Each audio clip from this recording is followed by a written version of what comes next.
Shakespeare, what news? Is execution yet performed? Not yet. The carts stand ready at the stairs, and they shall presently await its bourne. Stay, Master Shreve, for council's pleasure, for more example in so bad a case. A gibbet be erected in Cheapside, hard by the standard. Whether you must bring Lincoln and those that were chief with him to suffer death, and that immediately. Shall be done, sir. Officer, be speedy. Call for a gibbet. See it be erected. Send others to Newgate. Bid them bring the prisoners hither, or they here must die. That's well said, fellow.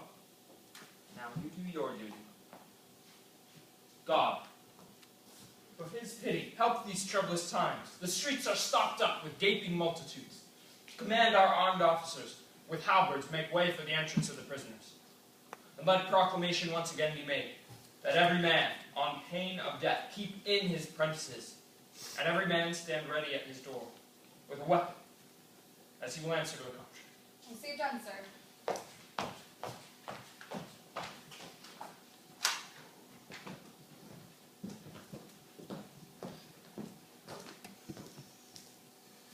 Bring the prisoners forward.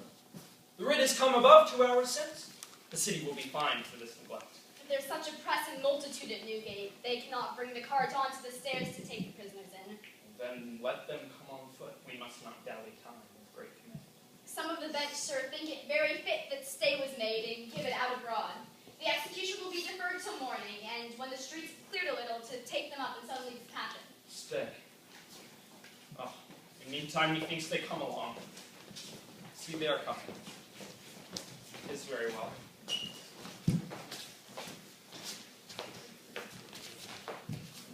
Bring Lincoln there first into the tree.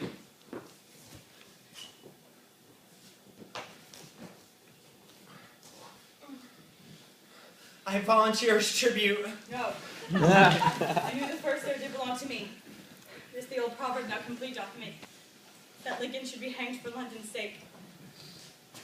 God's name, let us to work. Fellow dispatch, I was the foremost man in this rebellion, and I the foremost that must die for it. Bravely, John Lincoln, let thy death express. Thou livest a man, thou diest no less. God Williamson, thine eyes shall witness it. And to all those who come to view mine end, I must confess, I had no ill intent, but against such as wronged us overmuch. And now, I can perceive it was not fit that private men should carve out their redress, which way they list. No, learn it now by me. Obedience is best in each degree. And, asking mercy meekly of my king, I patiently submit me to the law.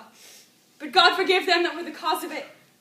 And, as a Christian, truly from my heart, I likewise crave they would forgive me too, as freely as I do forgive their wrongs, that others, by example of the same, henceforth be warned to attempt the like, against a noble that repaireth hither.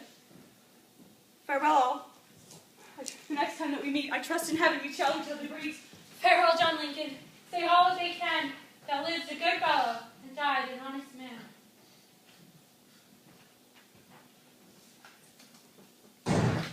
Would I wear so fair on my journey? The first stretch is the worst, methinks. Bring Williamson there forward. Good Master Shreve, I have an earnest suit, and a sour to man denied me not. Woman, what is it? Be it in my power, thou shalt obtain it. Let me die next, sir. That is all I crave. You know not what a comfort it will be to my poor heart to die before my husband. Bring her to death. You shall have her to life. Sir, and I have a suit for you too.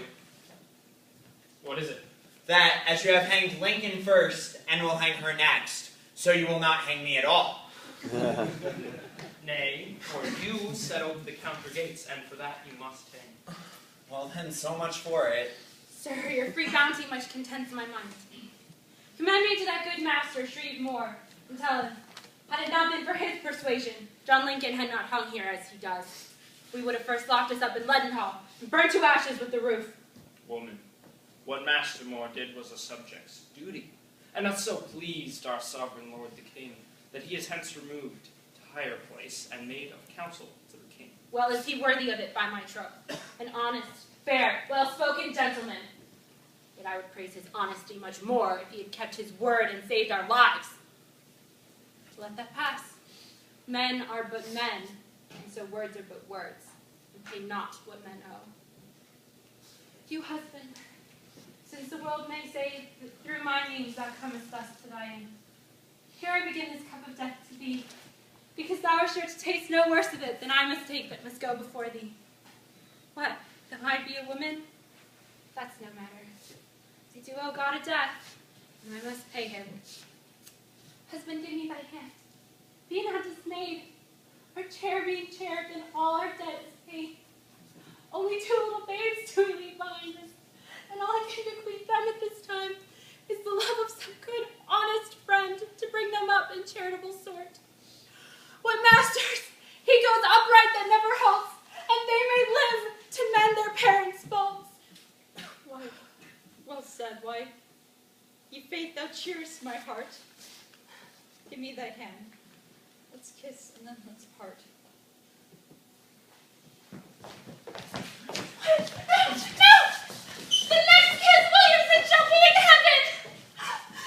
Now, cheerily, lads, George bets a hand with thee, and thine too, Rafe, and thine good honest Sherwin. Now, let me tell the women of this town, no stranger yet brought doll to lying down. So long as I, an Englishman, can see neither noble nor lord shall get a kiss of me. And when I am dead for me yet, say I died in scorn to be a stranger's prey. Pardon? Make room, make room. Save that man's life if it be possible. It's too late, my lord. He's dead already. Good Sir Thomas Palmer, you are too forward. To make such haste with men unto their deaths, I think your pains will merit little thanks, since that his highness is so merciful as to not spill the blood of any subject. My lord, would we had but known. 'Twas the council's warrant that hastened our dispatch, and else had not been done so suddenly. Sir Thomas More did so humbly upon his knee beg the life of all, for on his word they did so gently yield. The king hath granted it, and made him Lord High Counselor of England, accordingly as he worthily deserves. Yet since Lincoln's life cannot be had again, then for the rest of them from my dread sovereign's lips I hereby pronounce free pardon for them all. God save the king! God save the king! The good Lord Chancellor and the Earl of Surrey! And Doll desires it from her heart that Moore's name may live for his right noble part. And whensoever we talk of ill May Day, praise Moore!